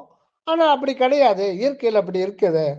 ஒண்ணுமே இல்லை, பிரபஞ்சமே இல்லை, அண்டம் இல்லை, பிண்டம் இல்லை, உயிர்கள் இல்லை, ஆண்டவன் இல்லை, அடியார் இல்லை, ஒண்ணுமே இல்லை. நல்லதான் இருக்கும். ஆனா அப்படி இல்லையே இயற்கை. ஒரு அன்பு வெளி எங்கும் நிறைந்திருக்கு. அது இயற்கை அனாதிகாலமா இருந்துகிட்டு இருக்கு. அப்படி இருக்கிறது ஒரு இயற்கை. அது எப்படி தெரியும்? அதுக்கு நீங்க தான் சாட்சி. நீங்க இருக்கிறீங்கல்ல, ஆமா அவள்தான். அதுதான் நீங்க இருக்கிறத இப்ப தவிர்த்து கொள்ள முடியுமா? நீங்க இல்லாமல் போக முடியுமா? ஒரு முழம் கயிறு தூக்கு மாட்டிக்கூடாது, பாயசம் சாப்பிடக்கூடாது, தற்கொலை பண்ணிக்கூடாது. அப்படியே இல்லாம போக முடியுமா? முடியாது. தற்கொலை பண்ணிக்கிட்டா கூட அது வந்து ஆவியாகி அந்த இருத்தல்ன்றது எப்போ இருந்து கொண்டுதான் இருக்கும். அது நம்ம கேள்வி சந்தேகமே வராது. நம்ம எப்போ இருந்து கொண்டு இருப்பவர்கள் தான். அதுதான் மெய்ப்பொருள். அது ஒன்னே ஒண்ணுதான் இருக்கு. அதனாலதான் உங்களுக்கு மட்டும்தான், நீங்க மட்டும்தான் இருக்கீங்க. உங்களை சுத்தி ஜோதி பிரபஞ்சம் தான் இருக்கு. நீங்க மட்டும்தான் இருக்கீங்க. வேற யாரும் உங்களுடைய உணர்வுல அனுபவம் ஆகாது. ஆனா வெளியில வந்துட்டா அந்த ஜோதி பிரபஞ்சத்துல எத்தனையோ உடல்கள் இருக்கும். அந்த உடலுக்குள்ள மனங்கள் இருக்கும். அந்த மனதுக்கு அப்பால உயிர் இருக்கும். அந்த உயிரில் இன்பத்துன்ப அனுபவங்கள் இருக்கும். எல்லாமே இருக்கு. வெளியில வந்துட்டா, உள்ள போயிட்டா அங்க தான் மட்டும்தான் இருப்பீங்க. ஆக சிற்றபைக்குள்ள ஒருவர் தான் இருப்பாங்க. ஏக அனுபவம். பொற்சபையிலையும் அவர் வந்து இந்த அனந்தம் கோடி கோடி உயிரினங்களாக இருந்து இதெல்லாம் வந்து அது வந்து அனுபவத்துல வருது. ஆக 2 பாயிண்ட் ரொம்ப ரொம்ப முக்கியமானது. ஒன்று, இருத்தல் என்பது என்றும் இருப்பது. அது வந்து நம்முடைய விருப்பத்துல கிடையாது. அது இயற்கை. இருந்து கொண்டிருக்கிறேன், இருக்கிறேன், உள்ளேன். வாத்தியார் பாடம் நடத்தும் போது ப்ரேயர் முடிச்சுட்டு ஸ்கூல்ல முதல் பீரியட் இருக்கும்போது, ராமசாமி உள்ளேன் ஐயா, மணிகண்டன் உள்ளேன் ஐயா. அந்த உள்ளேன் அது ஒன்னே ஒன்று போதும். அந்த ஒரு வாரத்துல எல்லா சமய மத யோக மார்க்க நூல்கள் அத்தனையும் அடங்கிடுது. திருவருளால் இருக்க பெறின் உள்ளேன். மணிவாசகர் சொல்றார், திருவருளால் இருக்க பெறின் உள்ளேன். நீங்க திருவாசகம் எடுத்து பாருங்க. உள்ளேன் அவன் ஸ்கூல்ல சொல்றான் உள்ளேன் ஐயா. மணிவாசகர் சொல்றார் உள்ளேன் ஐயா. எப்படி உள்ளேன்? திருவருள் தான் இங்க உள்ளேன்னு இருக்கிறது. நன்றே செய்வாய் தீதே செய்வாய் நானோ இதற்கு நாயகமே. இப்ப நான் இருத்தலுக்கு நாயகன் யாருன்னா இறைவன் தான் நாயகன். இந்த நாயகன் தான் இங்க இந்த உடலாக வந்திருக்காரு, உயிராக வந்திருக்காரு, மனமாக வந்திருக்காரு, எல்லாமே வந்திருக்காரு. தன்னை தானே மறைச்சுக்கிட்டு தானே யாருன்னு தெரியாமையும் அவர் வாழ்ந்துட்டு இருக்காரு. அதனாலதான் வரலாறு பாடுறாரு, தன் பெருமை தானறியா தன்மையனே ஒரு தனித்தலைவா என்னுயிர்க்குள் இனித்த கனச்சுவையே நின் பெருமை நான் அறியேன் நான் மாட்டோ அறியேன். தேவர்களும் மூவர்களும் சித்தர்களும் முத்தர்களும் யாவருமே அறியார். தன் பெருமை தான் அறியா தன்மையில அவருடைய பெருமை அவருக்கு தெரியாம இருக்குமா? பதானி அம்பானிக்குன்னா எத்தனை கோடி சொத்து தெரியாம இருக்குமா? அப்படி இருந்த அப்படியே ஏமாத்திடுவாங்க அவர் சுத்தி இருக்கிறவங்க. விரல் நுனியில் எல்லாத்தையும் வச்சுட்டு இருப்பாங்க, டோட்டல் டீட்டெயில். அப்படி இருந்தால் தான் உலகத்தில் மிகப்பெரிய கோட்டீஸ்வரர் இருக்க முடியும். இருந்த இடத்துல மொத்தத்தையும் சொல்லுவாங்க. அப்படி அவங்களே அப்படி இருக்கும்போது இறைவனுக்கு தன் பெருமை தானேரியா இருக்க முடியுமா? இருக்கிறாரு. ஏன்? அதுதான் மணிகண்டன் வெளிச்சாமியா இருக்காரு, இங்க வேப்பம்பேட்டில் அடியனா இருக்க, அந்த பக்கம் அந்த ஆடா இருக்காரு. ஆனா இதெல்லாம் புறத்தில் பாண்டது. உள்நிலையிலிருந்து உண்மையிலிருந்து பார்க்கும்போது நான் நான் மட்டும்தான் இருக்கேன். உங்க இதுல நான் அந்த அது மட்டும்தான் இருக்கு. உங்களை சுத்தி ஜோதி பிரபஞ்சம். அந்த நான்ன்றது என்னன்னா அதுதான் அருள்ன்றார். அதுதான் உண்மையில அந்த அருள், கடவுளுடைய அருள் தன்மை தான் இங்கே மனிதனிலே நான் என்ற வண்ணம் கொண்டு விளங்குகிறது.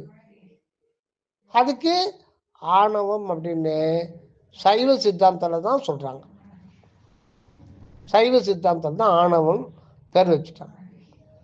ஆனால் சரவண சாமி என்ன சொல்றாருன்னா, அது இயற்கைன்னா அது என்ன பாவம் பண்ணிச்சு?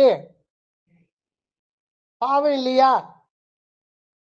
அப்போ அதுக்கு ஆணவம் இயற்கைன்னா அது கடவுள் வச்சதா இல்ல கடவுள் வைக்காமையே அது இயற்கையாகவே அது மானவ மலத்தோடு இருக்குன்னா அப்ப கடவுளுக்கு என்ன சர்வ வல்லமை உடையவர் எல்லாம் மாணவர் அப்படின்ற தகுதி எப்படி வரும்?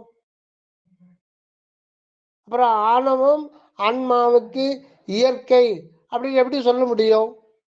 அப்படி இயற்கைன்னா யாரானா வச்சாங்களா? அப்படி வச்சிருந்தா கடவுள் தான் வச்சிருக்கணும். கடவுளைய அந்த ஆணவ மலத்தை கடவுள் இயற்கையில வச்சிருக்கிறாரு, அவருக்கு மட்டும் ஏன் இயற்கை மலம் இல்லை அப்படின்னா ஓர வஞ்சனை. அது பாவம் இல்லையா? இந்த ஆணவ மலம் இருக்கிறதுனால இத்தனை கோடி பிறவிகள், இவ்வளவு துன்பம். அப்ப அது ஏன் வச்சாரு? அப்புறம் அது நீக்கத்துக்காக நள்ளிருளில் நட்டம் பயின்றாடு நாதனே. அப்புறம் அது சும்மா இருக்கிற சங்க ஊதி கட்டன்னு சொல்லுவாங்க. அந்த மாதிரியா எல்லையில் பிறப்பெறும் இருங்கடல் கடத்தியல் அல்லலை நீக்கி அற்பெறும் ஜோதி. அப்போ ஆணவ மலத்தை நீக்கணும்னா அதுக்கு கண்ம மலம் மாயா மலம் ஸ்பிரிச்சுவலுக்கு சேர்க்கணும். அதுக்கு தான் இந்த கர்மா தத்துவம், அதுக்கு தான் பிறப்பிறப்பு தத்துவம். அந்த ஆணவ மலத்தை ஏன் வைக்கிற? அது யார் வச்சது? ஆணவ மலம்ன்றது அதுக்கு அறிவு கிடையாது. அறிவில்லாத ஒன்று அறிவே வடிவான எனக்கு என்ன மறைக்குதுன்னா அப்ப அதுக்கு சக்திக்கு தானே அர்த்தம். அப்ப அது கடவுளுக்கு நிகரானதுன்னு அர்த்தம். அப்ப ஆனா அதுக்கு அறிவு கிடையாது.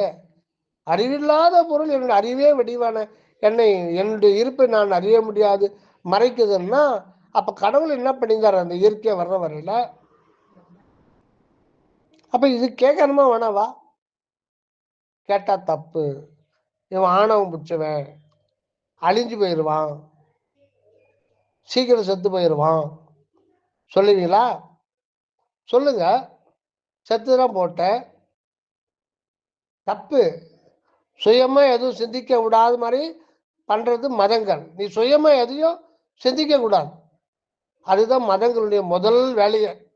நீ எதுக்கு எடுத்தாலும் ஏட்ட பார்க்கணும். இதுல எத்தனையாவது ஆகமத்துல எத்தனையாவதுல சுவிசேஷத்துல இதை சொல்லியிருக்கு, அதுதான் சொல்லணும். அவங்களும் அப்படிதான் சொல்லுவாங்க. பல சங்கங்கள்ல நீங்க பேசுறீங்களா? நீங்க அருட்பால் இருக்கிற 6ஆம் திருமுறையில இருக்கிறத பேசுறீங்களா இல்ல அவுட் ஆஃப் திருவருட்பாவா? இல்லைங்க, அதெல்லாம் முடியாது. நீங்க எது பேசுனாலும் இதுக்குள்ள இருக்கிற சாட்சி இதுல இருக்கணும், இல்லைன்னா நீங்க பேசக்கூடாது. அந்த மாதிரி இருக்காங்க. அது அவங்க அந்த மாதிரி இதுல இருந்து வந்தவங்க. அதே புத்தி தான் இங்கே வரும். சுயமா சிந்திக்க விட மாட்டாங்க. மதங்களுடைய வேலை முதல்ல நம்மளை ஐவாஷ் பண்ணிட்டோம். ஐவாஷ் பண்ணிட்டு நீயா எதுவும் நினைக்க கூடாது. எல்லாமே புக்கில் இருக்கு, எல்லாமே புக்கில் இருக்கு, எல்லாமே ஏற்று இருக்கு. நீ எது வேணாலும் ஏட்டில் தான் ரெஃபர் பண்ணணும். நீ ஜடமா இரு.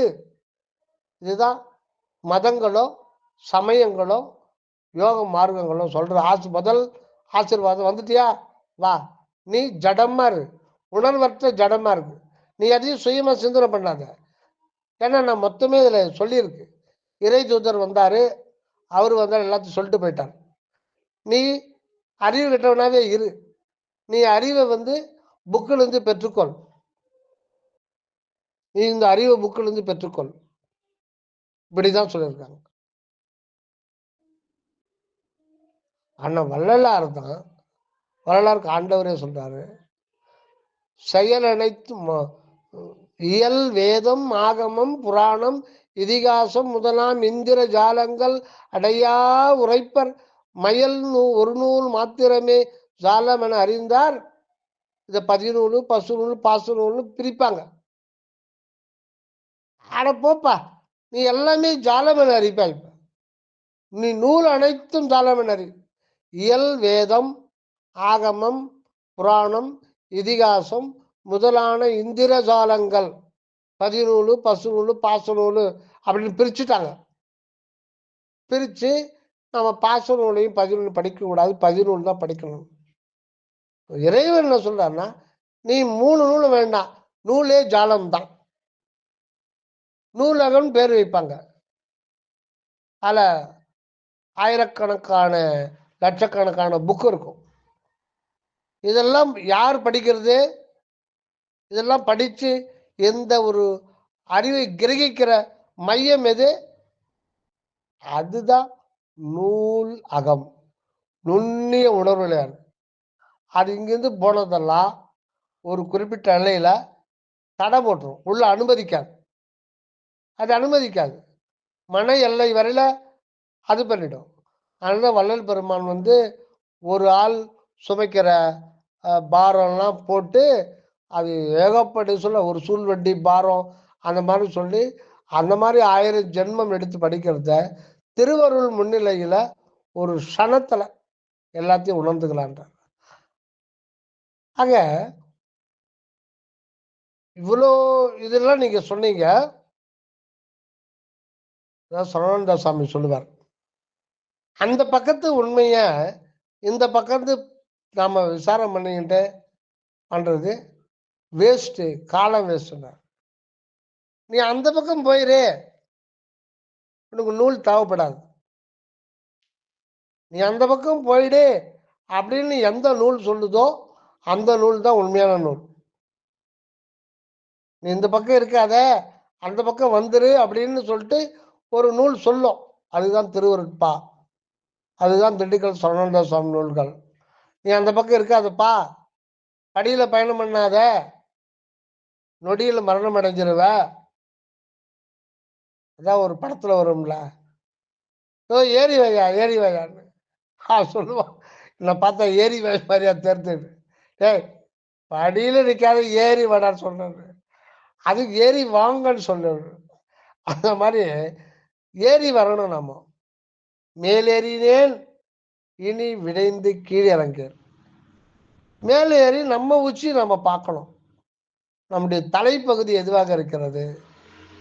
நம்ம காலை மட்டும்தான் நம்ம கடைசி நிலை தான் வச்சுக்க. இந்த உடல் வடிவன்னு எதுக்குன்னா, நம்முடைய இருத்தல் என்பது நாமளே நினைச்சாலும் அது தவிர்க்க முடியாதது.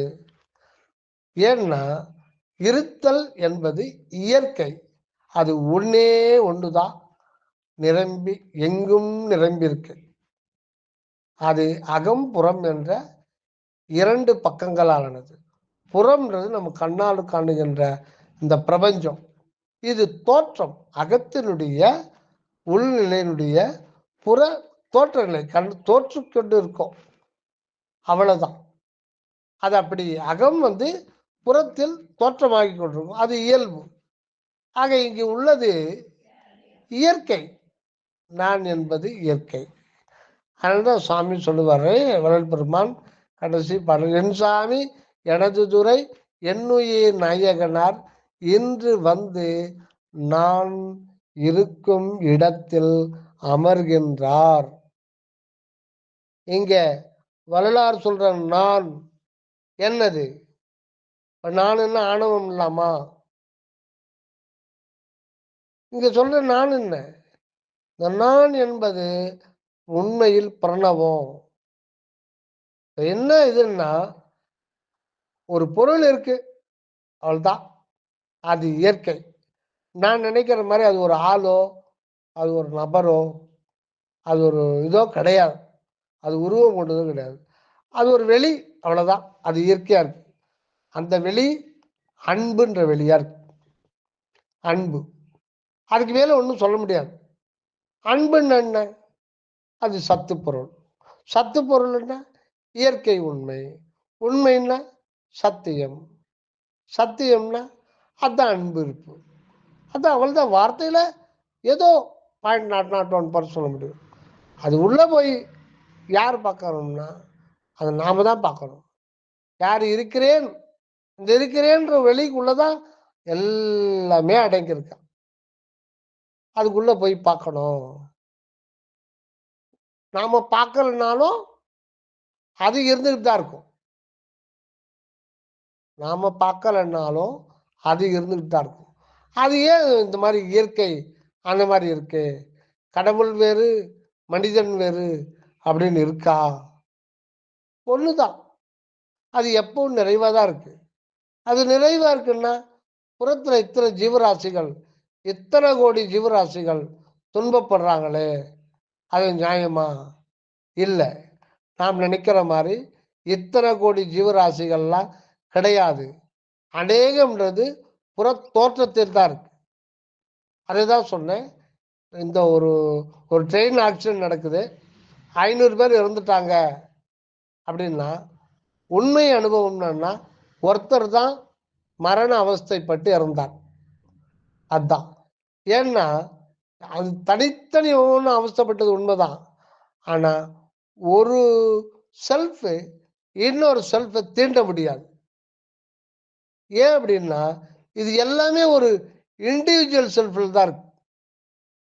அது ஜீவன்ற செல்ஃப்ல வரும்பொழுது அது எல்லையே கிடையாது. ஆனா அப்படி எல்லையே இருந்தாலும் கடவுள் எப்படி வச்சிருக்காருன்னா, ஒரு குடும்பத்துல 10 பேர் இருக்கிறோம், இந்த உலகத்துல 800 கோடி இருக்கிறோம், அது உண்மை கிடையாது. அவங்கவுங்களுக்கு அவங்க இருக்கிறது அவங்கவுங்களுக்கு மட்டும்தான் தெரியும். அவங்களுக்கு மற்ற அனுபவம்ன்றது அது தத்துவ ஜோதியா தான் தெரியும். மற்றதெல்லாம் ஜோதி. அது உடல் ஆகட்டும், பில்டிங் ஆகட்டும், ஆடாகட்டும், பன்றி ஆகட்டும், வானம் ஆகட்டும், கடல், எல்லாமே கண்ணால் பார்க்கப்படுறது ஒரு பிரபஞ்ச ஜோதி தத்துவம் தான். இந்த ஜோதி தத்துவம் எங்கிருந்து வெளிப்படுதுன்னா அன்பு வெளியில் வெளிப்பட்டிருக்கு. சரி, ஏன் இந்த உயிர்கள்லாம் இப்படி அவஸ்தைப்படுதுன்னா அதுதான் பாயிண்ட். அகண்ட வெளிமுற்றும் இயற்கையாய் இருப்பது ஒரே ஒரு ஏக வஸ்து என்கின்ற ஒரு சத்து பொருள், அது அன்பு இருப்பு என்கின்ற வண்ணமாய் இருக்கிறது. சரி, இன்னொன்னு ரகசியம், எப்படி அகநிலையில உள் என்ற நிலையில ஏன் 2 இருந்திருக்கூடாது? அந்த அன்பு அப்படின்ற ஒரு தத்துவம் ஏன் 2 3 இருந்திருக்க கூடாது? அதுதான் இயற்கை. அது ஒரே ஒரு வெளிதான். இப்போ உதாரணமா மின்காந்த அலை இயக்கம் இருக்கு. இப்போ செவ்வாய் கிரகத்துக்கு ராக்கெட் அனுப்பிச்சாங்க, ராக்கெட் போய் இறங்கிடுச்சு. இப்போ ஃபோட்டோ எடுக்கணும். திடீர்னு ஒரு சயின்டிஸ்ட் முதல்ல கிழக்கு பக்கம் ஃபோட்டோ எடுக்கலான்னு சொல்லிட்டு இங்கிருந்து கமாண்ட் அனுப்புகிறாரு. அது உயர போது அது மின்காந்த அலைகள் மூலம் அது தயவு பதிவு 3 இடையில கட்டாயிடுச்சு. அப்போ இந்த மின்காந்த அலைன்றது பார்த்தீங்கன்னா, அது செவ்வாய் கிரகத்துல வேற மின்காந்த அலை, பூமியில இருக்கிற வேற மின்காந்த அலை அப்படியா? இல்ல. அது மட்டும் இல்ல. 1,00,000 ஒளி ஆண்டுகளுக்கு அப்பால் இருக்கிற அண்டத்தில் இருக்கிற மின்காந்த அலையும் இங்கிருந்து போறது தான். இங்கிருந்து போகும். ஆனா அது போறதுக்கு 1 வருஷம், அத்தனை ஆண்டுகள் ஆகும். ஆக மொத்த பிரபஞ்சம் மொத்தமே ஒரே ஒரு இதில் தான் இருக்கு. அப்ப இதுக்கு உள்பக்கம் இருக்கிறது ஒன்னா இருக்கிறதுனால இது ஒன்னா இருக்கு. ஆக ஒன்றே எப்படி கடவுள் அப்படின்னு ஒருத்தர் இருக்கிறது இயற்கையோ, அதே மாதிரி அவர் ஒன்றாக இருப்பது இயற்கை. காரணம், நாம் நினைக்கிற மாதிரி ஒரு ஆளோ நபரோ கிடையாது. அது இயற்கையில் வெளிமுழுதும் இருக்கின்ற ஒரு அன்பு சத்துவம். அது அப்படி இருக்கிறது இயற்கை. அதுவே நினைச்சாலும் இல்லாமல் போக முடியாது. அது இயற்கையா இருப்பது தான். அதை நினைச்சால நம்ம நினைந்து நினைந்து உணர்ந்து உணர்ந்து இதை நினைச்சே உருகணும். அப்பதான் அந்த நிலைய அறிய முடியும். எப்படி எப்படி எப்படி ஒரு ஆரம்பம்னு ஒண்ணு இருந்தா தானே, அப்படின்னு தான் நமக்கு மனசுக்கு அதுக்கு ஒரு திருப்தி இருக்கும். ஏன்னா நம்ம எல்லாமே ஆரம்பம் முடிவை பார்த்துருக்கோம். அதே மாதிரிதான் அதுவும் இருக்கணும்னு விருப்பப்படுறோம். ஆனா அப்படி இல்லையே. அப்ப அப்படி இல்லாத என்றும் இருக்குதுன்னா அது எப்படி? இதை பார்த்து வியக்க முடியலன்னா நம் கடவுளை பத்தி எவ்வளவு படிச்சோம் ஒரு பிரயோஜனம் ஏற்படாது. படிச்சுட்டு நினைந்து நினைந்து அது 2 வரி மேற்கொண்டு படிக்க வேண்டாம். 28 பாடல் ஒன்று படிக்க வேண்டாம். அந்த 2 நினைந்து நினைந்து உள்ள வந்துருங்க. உள்ள எப்படி அவரால் இயற்கையாக எப்படி இருக்க முடியாது? எத்தனை கோடி கோடி கோடி கோடி கோடி கோடி யுக யுக யுக யுகமாவும் இருந்துட்டு இருக்காரு. அது எப்படி? ஒரு ஆரம்பம்னு ஒண்ணு இருந்தா தானே. அப்படி இல்லையே. அதான் இயற்கை. அந்த இயற்கையில இதுதான் இவ்வளவு நம்ம எங்கிருந்து பேசுறோம்னா உணர்வு புள்ளியிலிருந்து பேசுறோம். இங்க பேசுறது ஒண்ணு, கேட்கறது ஒண்ணுலாம் கிடையாது. நம்ம பேசுறோம், இது உடனே எனக்கு கேட்குது, நீங்க அங்க கேட்கறீங்கன்னு சொல்லிட்டு அந்த மாதிரிலாம் கிடையாது. அவரு அந்த நிலையில அது இது புறநிலையில இருக்கிற கருத்துக்கள் இப்படி வெளியே போக வந்துதான் இருந்துட்டு இருக்கோம். அனுபவம்ன்றது அது நாம போய் அதை அனுபவிக்காத முன்னாடியும் அது ஒன்னாகத்தான் இருந்தது, அதுவாகத்தான் இருந்தது. அந்த உண்மையை உணர்ந்து கொள்ள போறோம், அவ்வளவுதான். அதனால சரி, நீங்க தனிப்பெருங்கருணை ஏன் அப்படின்னு கேட்டீங்க. அன்பு அப்படின்னு ஒண்ணு இருக்கு. இப்போ கடவுளுக்குன்னு எதனா ஒரு பிரச்சனை இருக்கா? நமக்கும் எல்லா ஜீவராசிகளுக்கும் பிரச்சனை இருக்கு. மனிதர்களுக்கு பிரச்சனை இல்லாத குடும்பம் இருக்கா? மனிதன் இருக்கிறானா? ஒரு ஒரு பிரயாயத்துல வராது, அப்புறம் ஒரு பிரயாயத்துல பிரச்சனை பூதாகரமா வெளிப்படும். ஆக மொத்தத்துல பிரச்சனை பிரச்சனை பிரச்சனை. அப்ப இது யாருடைய பிரச்சனை? கடவுளுக்கு இதுக்கும் எந்த சம்பந்தமும் கிடையாதா?